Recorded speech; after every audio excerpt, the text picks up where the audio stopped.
y vamos a comenzar con nuestro estudio que hemos postergado ya por algunas semanas, pero que el día de hoy vamos a darle continuidad al versículo 18 del libro de Romanos, el primer capítulo. Estamos estudiando de una manera sistemática todo el libro de Romanos, verso por verso.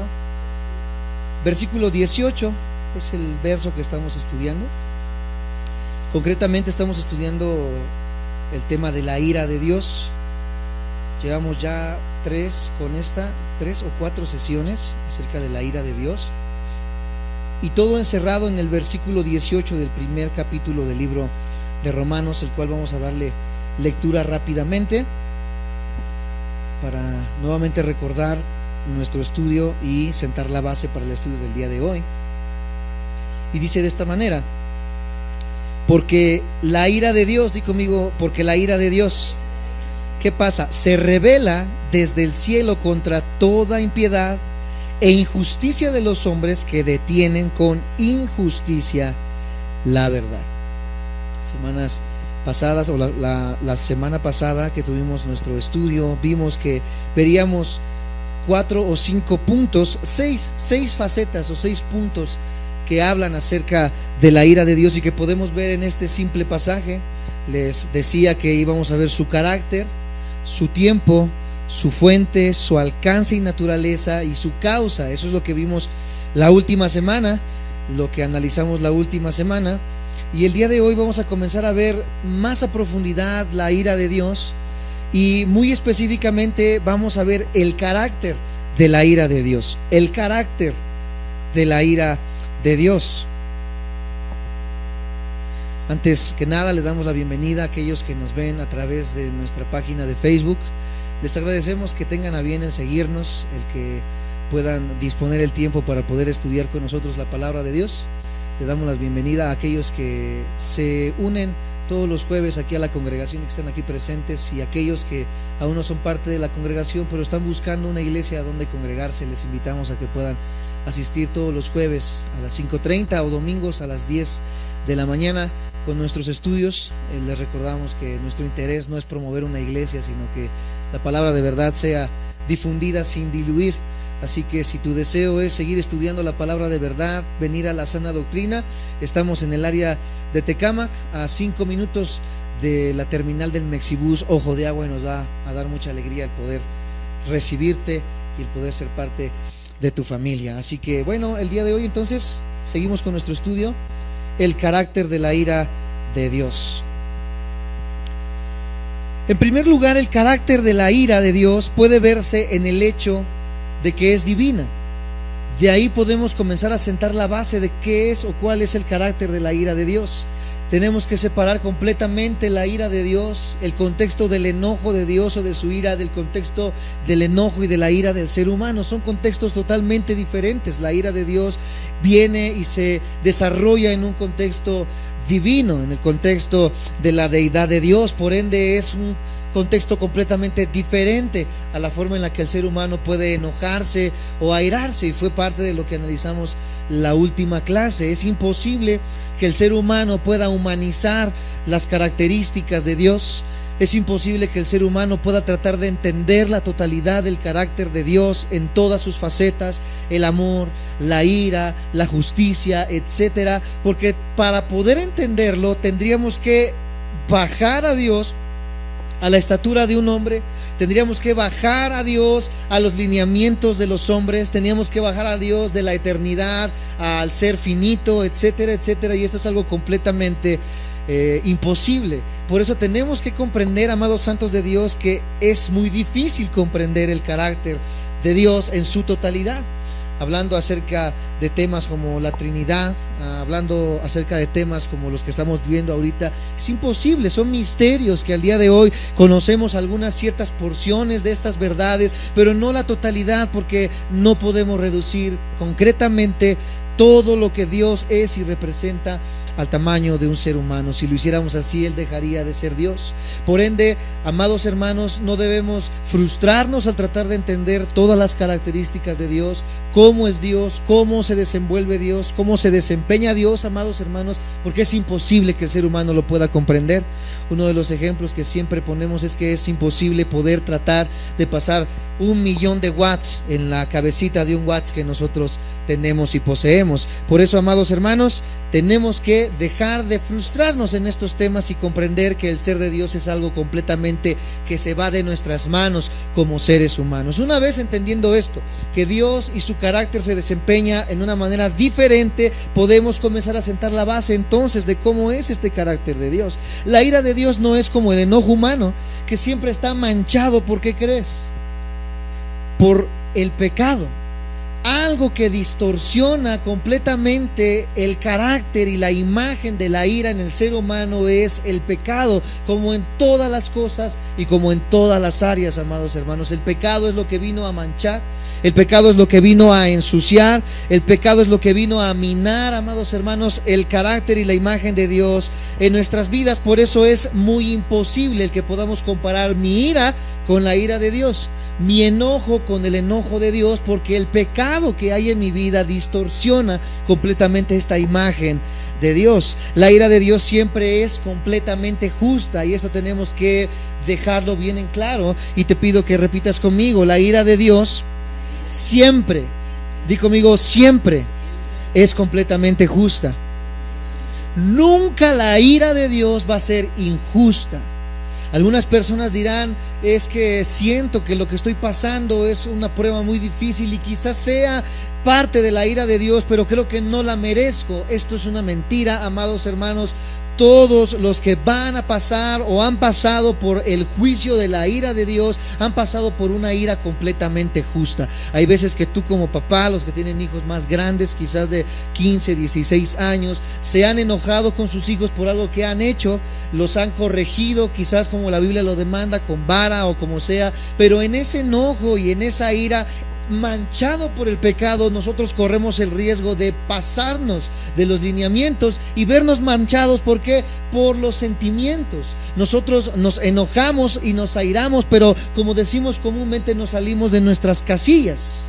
Perdemos completamente el control de la ira, y ese juicio que nosotros traeríamos al hijo se convierte en algo que es injusto en algún momento. ¿Por qué? Porque nuestros sentimientos salen a flote, nuestro carácter sale a flote manchado por el pecado, convirtiéndose en algo de justo a injusto. La ira de Dios no funciona así. La ira de Dios siempre es justa. Una vez más, di conmigo: siempre es justa. Como dijo el escritor puritano Thomas Watson, escribió de esta manera: ¿cómo puede Dios ser infinitamente santo? Veamos cuán diferente es Dios frente al pecado. Nos sorprende entonces que Dios aborrezca el pecado, siendo algo tan distinto a Él, tan contrario a Él, porque es algo que atenta contra su santidad. Si hay algo que Dios es que Él es santo. Di conmigo: Dios es santo. Y no solamente es santo, sino que la palabra de Dios nos dice que la única cualidad elevada a la tercera potencia de Dios es su santidad. Él es 3 veces ¿qué? Por ende, amados santos de Dios, un Dios santo es un Dios que no puede tener compaginación con la injusticia. Dios es santo y no puede tener compaginación con el desenfreno de sus cualidades, amados santos de Dios. Su ira por su santidad siempre va a ser justa. Si me siguen, me dicen amén. Es, amados santos de Dios, necio y además no bíblico tratar de medir a Dios con estándares humanos. La Biblia no nos da tiempo, no nos da espacio, no nos deja ninguna cabida a que nosotros tratemos de medir a Dios con estándares humanos, y es lo que el ateísmo ha tratado de hacer. Siempre dicen los ateos: es que si yo fuera Dios, no existiría el mal. Si yo fuera Dios, no existiría el sufrimiento. Si yo fuera Dios, nadie moriría, nadie se enfermaría. Si yo fuera Dios, haría las cosas mejor. Es imposible, es antibíblico, es herético el tratar de decir y resumir a Dios con estándares humanos. El yo haría las cosas mejor, esto es algo completamente imposible, porque Dios no se mueve en los mismos estándares humanos en los que nosotros nos movemos y nos desempeñamos. ¿Me siguen ahí? Me dicen amén. Entonces sería antibíblico poder decir que Dios se reduce a estándares humanos y tratar yo de asemejar el carácter de Dios y su ira con métodos o medidas humanas. El enojo de Dios no es como una rabia caprichosa. El enojo de Dios no es como una rabia irracional, que es la única respuesta coherente a un Dios completamente santo hacia la maldad. Dios no podría ser santo sin estar enojado contra el pecado. Dios no podría ser santo sin estar airado en contra del mal, amados santos de Dios. Si Dios estuviera compaginado con el mal, si Dios perdonara de una manera deliberada, por así decirlo, si Dios fuera lisonjero, esta es la palabra, con el pecado, amados hermanos, sería un Dios amoral. Mucho más, sería un Dios monstruoso si Dios fuera un Dios que no castigara el pecado, siendo un Dios 3 veces santo. La santidad perfecta no puede tolerar la falta de santidad. Una vez más lo vuelvo a repetir, la santidad perfecta no puede tolerar la falta de santidad en el ser humano, en aquel que se ha dicho nacido de nuevo. Una persona que ha dicho que ha nacido de nuevo pero no está buscando cada día ser más santo, es una persona que no ha entendido el carácter de la justicia de Dios y por ende es propicio a esta ira de parte de Dios, porque un Dios santo no puede ver el pecado delante de él. Un Dios santo es un Dios que está airado en contra del pecado y que castiga y que hace juicio en contra del pecado. Algo triste que al día de hoy hemos visto, amados santos de Dios, es que la gente hoy en día predica un evangelio solamente de amor, solamente de paz, un evangelio en el cual dice todo se vale en la iglesia, un evangelio en el cual dice todo se vale entre las personas, no importa lo que hayas hecho, no importa lo que haya pasado.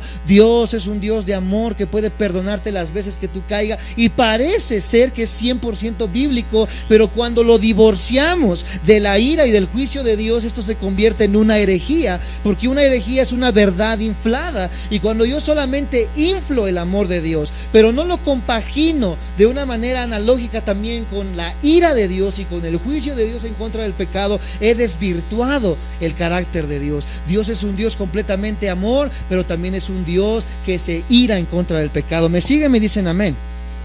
Entonces, como cristianos debemos entender que en nuestro estudio debemos de hacer un balance en todas las cualidades de Dios, porque Dios es, amados santos de Dios, completamente perfecto en todas sus cualidades.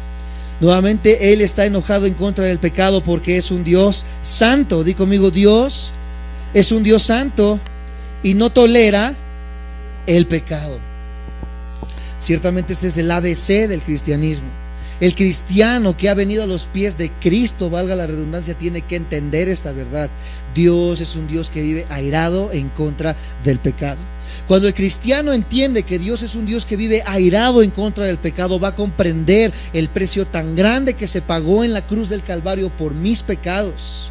Va a comprender el precio tan grande que se pagó en la cruz del Calvario por mi maldad, por tu maldad. Y entonces va a comprender el hecho de cuánto yo he sido salvado de no caer en las manos de la ira de Dios. Aquel que no ha comprendido que Dios es un Dios santo que condena el pecado, vive deliberadamente pecando, haciendo y deshaciendo un hábito del pecado en su vida, porque no ha comprendido el alcance, que es algo que vamos a estar analizando, de la ira de Dios en las personas. Entonces no podemos reducir a Dios solamente en un Dios de amor, porque sería un Dios que no está balanceado en sus características. Dios es un Dios de amor, pero la palabra dice que también es un Dios de fuego consumidor.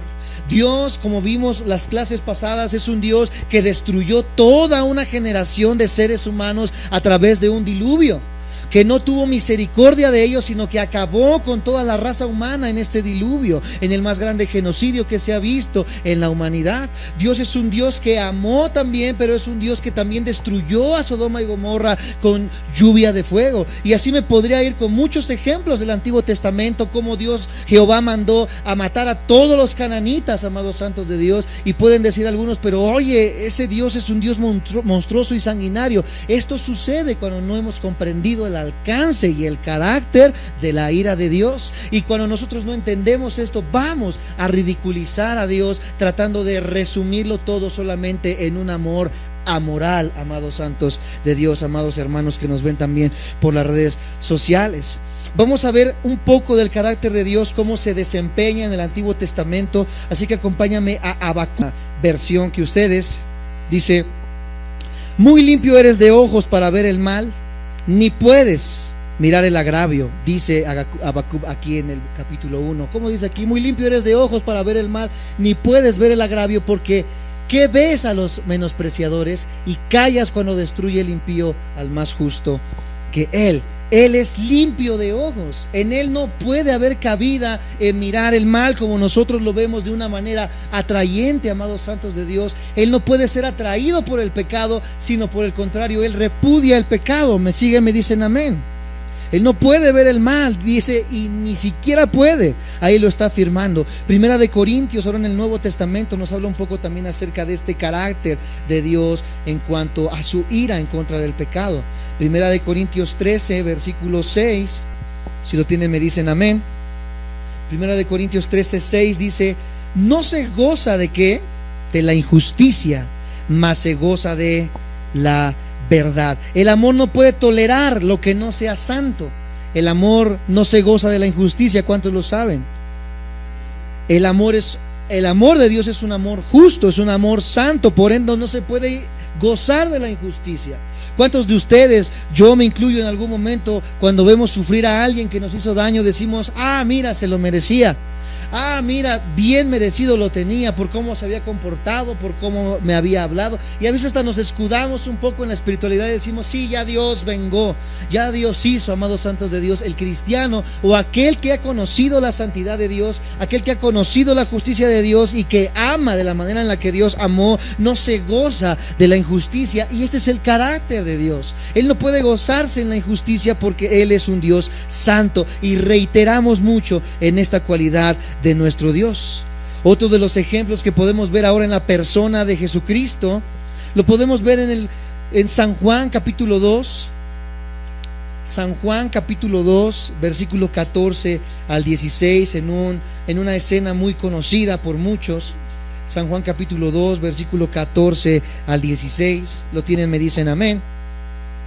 Dice: y halló en el templo a los que vendían bueyes, ovejas y palomas, y a los cambistas allí sentados, y haciendo un azote de cuerdas echó fuera del templo a todos, y las ovejas y los bueyes, y esparció las monedas de los cambistas y volcó las mesas, y dijo a los que vendían palomas: quitad de aquí esto, y no hagáis de la casa de mi padre casa de mercado. Aquí vemos a un Jesús airado en contra de lo que estaba sucediendo en ese momento en el templo. Se estaba convirtiendo en un mercado la casa de Dios en aquel tiempo, y esto conmovió en la ira a la persona de Cristo, amados santos de Dios. Lo mismo pasó ahí mismo en el capítulo 21, San Juan capítulo 21. Por segunda vez Jesús vuelve a sacar de esta manera airada a estas personas. Capítulo 21, 12 y 13. Lo tienen, me dicen amén. Dice de esta manera: les dijo Jesús: venid, comed. Y ninguno de los discípulos se atrevía a preguntarle: ¿tú quién eres?, sabiendo que era el Señor. Vino pues Jesús y tomó el pan y les dio, y asimismo del pescado. Creo que yo me equivoqué en mi verso. ¿Sí? No, yo sí está bien, lo estamos leyendo bien, pero no es la cita que yo quería poner. Bueno, en este pasaje que acabamos de leer, cuando Cristo estaba en el templo, podemos ver a un Cristo enfurecido. Podemos ver a un Cristo que estaba viendo cómo estaba siendo deshonrada de una manera tan flagrante, amados santos de Dios, la casa del Padre. Al hablar en representación de los pecadores que habitaban en Jerusalén, Jeremías también reconoció lo justo del castigo de Dios. Lamentaciones 1:18, espero ahora sí haberlo escrito bien. Lamentaciones capítulo 1, versículo 18. Cuando lo tengan me dicen amén. Lo tenemos arriba. Dice: Jehová es justo. ¿Cuántos saben que Jehová es justo? Yo contra su palabra me rebelé. Aquí el profeta está diciendo: yo mismo me rebelé, lo estaba aceptando. Oíd ahora, pueblos todos, y ved mi dolor. Mis vírgenes y mis jóvenes fueron llevados ¿en qué? Él estaba aceptando la ira y el castigo por la ira de Dios, y estaba sabiendo que esta ira de Dios en su vida no era injusta. ¿Cómo lo reconoce él? Como algo ¿qué? Como algo justo. Al confesar delante de Josué que había guardado para sí parte del botín, también en Josué capítulo 7, acompáñenme por favor. Josué capítulo 7,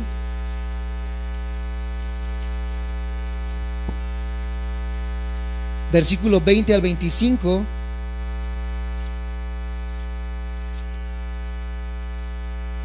Dice de esta manera Josué 7, 20 al 25. Y Acán respondió Josué diciendo: verdaderamente yo he pecado contra Jehová, el Dios de Israel, y así he hecho. Pues vi entre los despojos un manto babilónico muy bueno, y 200 siclos de plata, y un lingote de oro de peso de 50 siclos, lo cual codicié y tomé, y he aquí que está escondido bajo tierra en medio de mi tienda, y el dinero debajo de ello. Josué entonces envió mensajeros, los cuales fueron corriendo a la tienda, y aquí estaba escondido en su tienda, y el dinero debajo de ello. Y tomándolo de en medio de la tienda, lo trajeron a Josué y a todos los hijos de Israel, y lo pusieron delante de Jehová. Entonces Josué y todo Israel con él tomaron a Acán hijo de Zerá, el dinero, el manto, el lingote de oro, sus hijos, sus hijas, sus bueyes, sus asnos, sus ovejas, su tienda y todo cuanto tenía, y lo llevaron todo al valle de Acor. Y le dijo Josué: ¿por qué nos has turbado? Túrbete Jehová en este día. Y todos los israelitas, ¿los qué? Los apedrearon, y los después de apedrearlos. Imagínate que hoy el castigo al pecado fuera como en el Antiguo Testamento. Ya todos estuviéramos bien quemaditos, bien apedreados por la severidad en la que antes se castigaba el pecado, amados santos de Dios. Y vemos cómo con esta ira de Dios Él permite que el pueblo tome cartas en el asunto, al grado de hacer la pena de muerte, la pena capital, el matar, amados santos de Dios, a causa del pecado. Y es un tema muy interesante que algún día me gustaría tomar, si es lícito hoy en día la pena de muerte, que el cristiano pueda apoyar este tipo de cosas. Y vemos cómo en el Antiguo Testamento se ve, amados santos de Dios, cómo pueden o cómo se manifestaba la ira de Dios en este aspecto. Hasta en las sociedades humanas torcidas y depravadas se reconoce la indignación en contra de los vicios, en contra del crimen, como un elemento esencial de la voluntad humana. Incluso las instituciones humanas se dan cuenta, aún siendo instituciones que tienen un carácter quebrado, un carácter caído, ellos aún velan por la justicia. Cuanto más un Dios santo y un Dios justo va a velar por la justicia y va a repudiar el pecado, amados santos de Dios. El notorio exegeta griego Richard Trench dijo: no hay síntoma más seguro y deplorable de una condición moral completamente degradada que perder la capacidad de enojarse con el pecado y con los pecadores. Cuando comenzamos a declinar en la forma moral en la que nos desempeñamos, cuando comenzamos a dejar de sentir enojo por el pecado.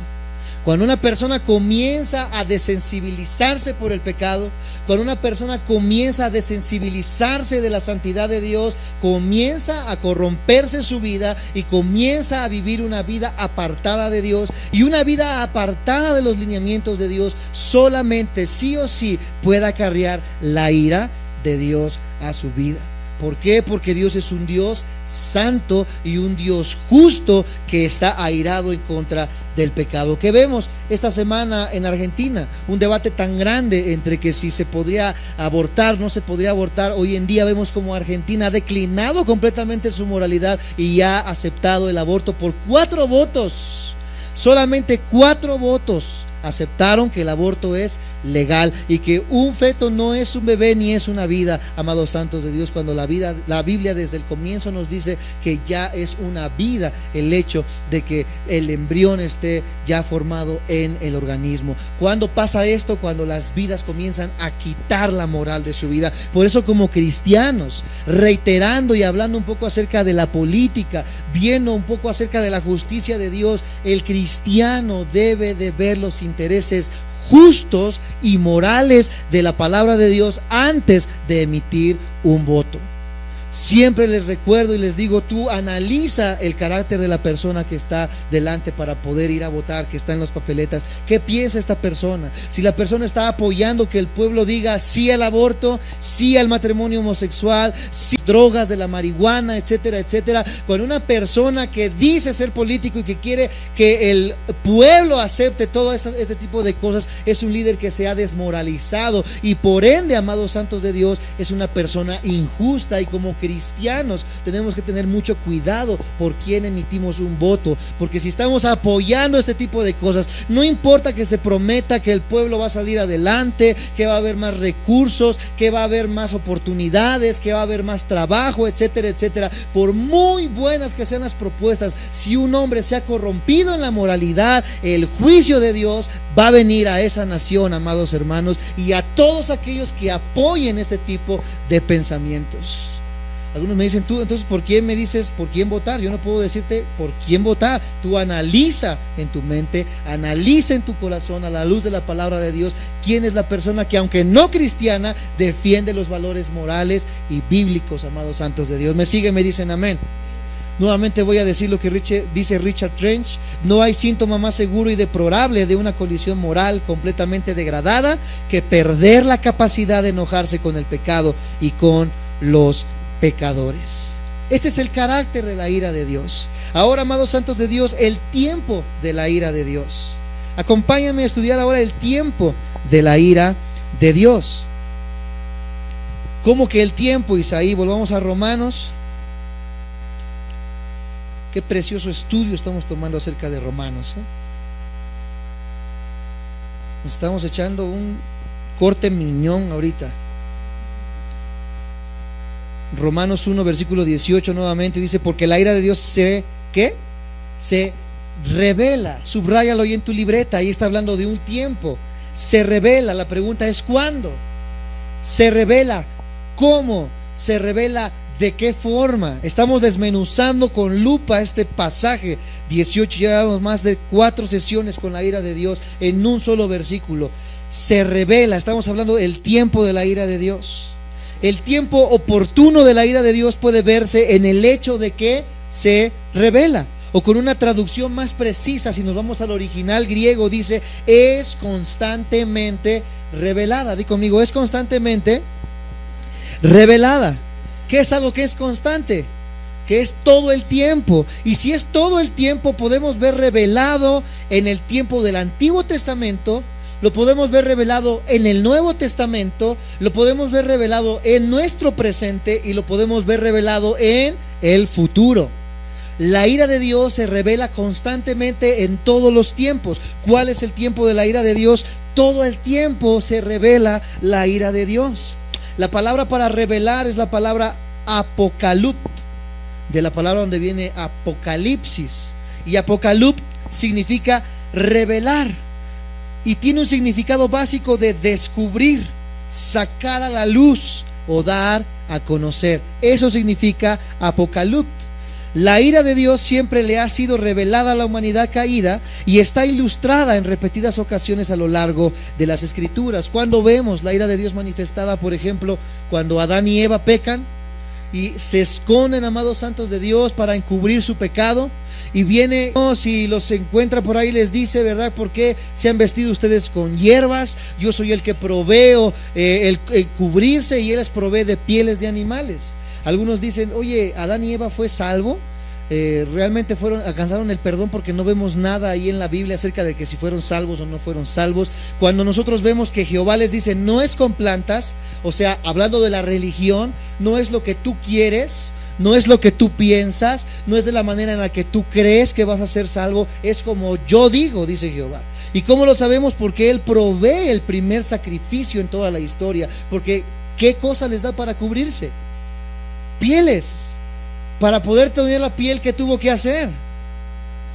Y fue el primer derramamiento de sangre que vemos desde el Génesis, porque sin derramamiento de sangre no hay remisión de pecados. Ahí podemos ver la remisión de pecados de Adán y Eva cuando Jehová los cubre con las pieles. Es Jehová el que provee y nunca el ser humano para su salvación. ¿Me siguen? Me dicen amén.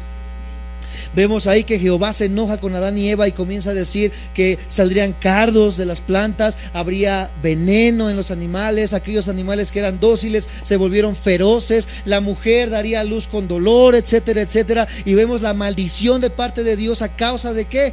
Del pecado.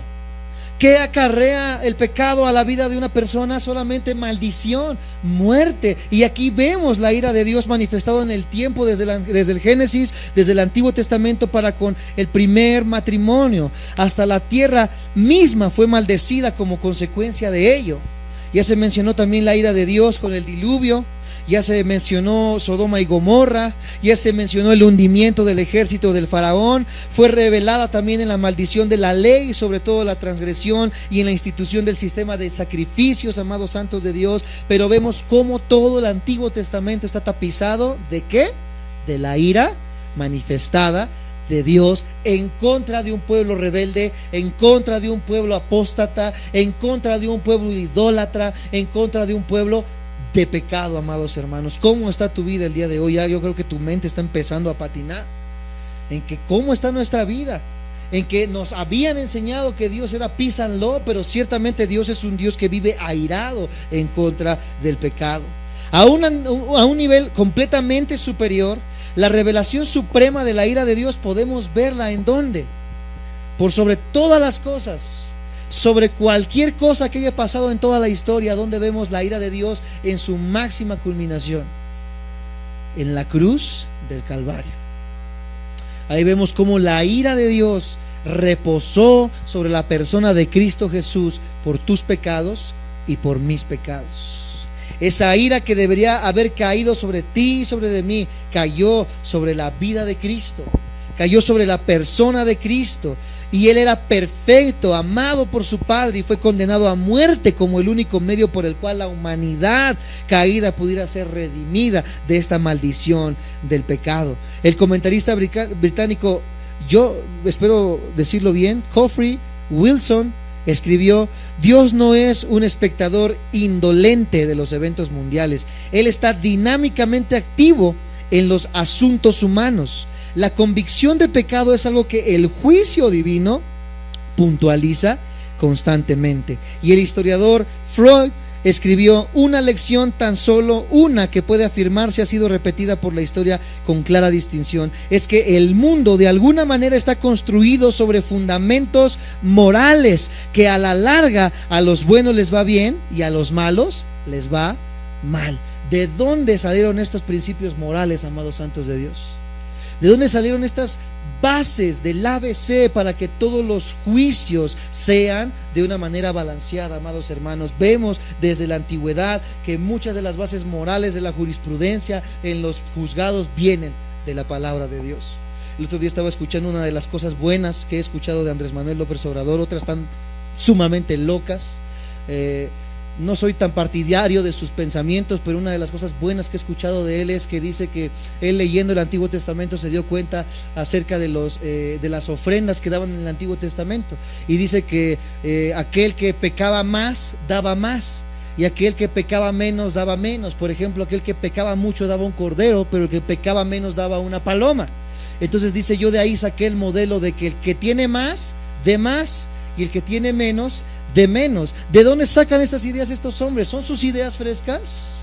¿De él nació esta idea? ¿Podemos hacerlo un Mesías por lo que él dice? Nos damos cuenta que no provienen de él. ¿Provienen de dónde?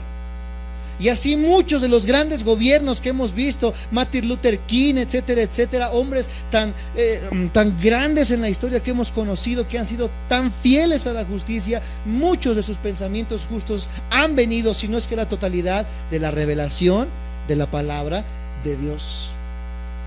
No es por nosotros ni para nosotros, todo es por Dios y para su gloria. Nos preguntamos entonces: ¿por qué tanta gente malvada prospera, a pesar de que pareciera como si pudieran hacer el mal en medio de la más completa impunidad? Porque algunos dicen, mira, yo que soy bueno, me enfermé, me accidenté, etcétera, etcétera, y aquel que vive con sus amantes, aquel que vive robando, aquel que vive deshaciendo está allá arriba en su penthouse, con 5 kilos de marihuana, con 5 modelos colombianas, ¿verdad? Haciendo y deshaciendo, y nadie hace nada contra él, y yo mira cómo estoy enfermo, sin dinero. ¿Tú crees que eso es justo? Por supuesto que no. Por supuesto que no, y la Biblia también declara que eso no es justo y que no hay impunidad, sino que va a haber un tiempo en la ira de Dios. Y ese es el problema de muchos cristianos que no han comprendido esto. El hecho de que al día de hoy tú vivas en pecado, pero de que no te haya pasado nada, es porque no ha llegado el tiempo de su ira, pero llegará. La Biblia puntualiza mucho esto, de que nadie puede burlar a Dios. Todos en algún momento